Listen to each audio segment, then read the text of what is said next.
প্রিয় বন্ধুগণ, আপনারা অনেকেই জানেন ২০০৬ সালের ৩০ ডিসেম্বর যুক্তরাষ্ট্র সাদ্দাম হুসেইনকে ফাঁসি দেয়।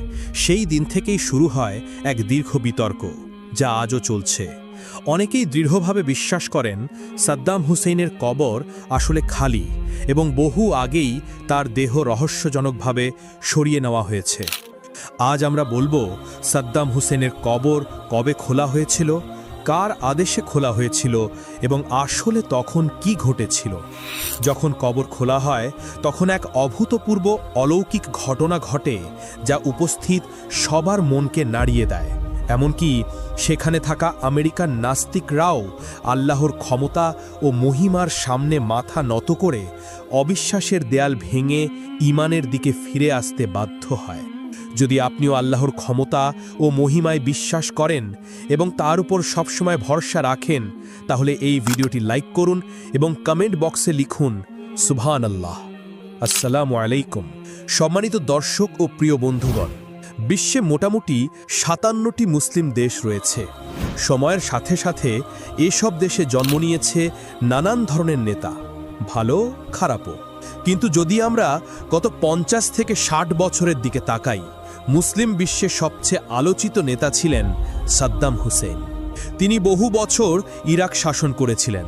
সেই সময় তিনি শুধু ইরাকের সবচেয়ে শক্তিশালী নেতা ছিলেন না, বরং বিশ্বের অন্যতম ক্ষমতাধর নেতা হিসেবেও পরিচিত ছিলেন, যার নাম সবসময় শীর্ষে থাকত। খ্যাতির দিক থেকে খুব কম নেতাই তার সঙ্গে তুলনা করতে পারত। পরে যুক্তরাষ্ট্র তার বিরুদ্ধে গুরুতর অভিযোগ আনে। এর ফলেই যুদ্ধ শুরু হয়, তাকে গ্রেফতার করা হয় এবং অবশেষে ২০০৬ সালের ৩০ ডিসেম্বর তাকে ফাঁসিতে ঝুলিয়ে মৃত্যুদণ্ড দেওয়া হয়। একটি বিস্ময়কর বিষয় হল, ইসলামিক ক্যালেন্ডার অনুযায়ী তার মৃত্যুদণ্ড কার্যকর হয় জিলহজ মাসের ১০ তারিখে, যে দিনে মুসলমানরা ঈদুল আজহা উদযাপন করে এবং কোরবানি দেয়। আরেকটি গুরুত্বপূর্ণ ব্যাপার হল, হয়তো ইতিহাসে এটিই একমাত্র মৃত্যুদণ্ড যার ভিডিও পুরো পৃথিবী দেখেছিল।